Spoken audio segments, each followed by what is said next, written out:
TVK சார்பாக பாண்டிச்சேரியில் road show நடத்துறதா இருந்தாங்க. ஆனால் அதை வந்து ரத்து பண்ணதுனால டிவிகே சார்பாக அங்கே உள்ள பெரிய மினிஸ்டர்ஸ்லாம் பேசிட்டு உப்பளத்தில் உள்ள துறைமுக மைதானத்தில் டிவிகே வந்து பொதுக்கூட்டம் நடத்த போகிறாங்க. இதுக்கு யாரெல்லாம் அனுமதி அப்படின்னா கிட்டத்தட்ட 5000 பேர் தான் அனுமதி.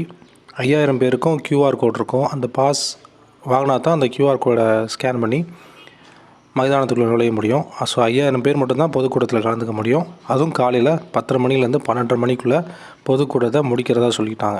முடிச்சே ஆகணும் அப்படின்னு சொல்லிட்டாங்க. அதுக்கு டிவிகே சார்பாகவும் ஒத்துக்கிட்டாங்க.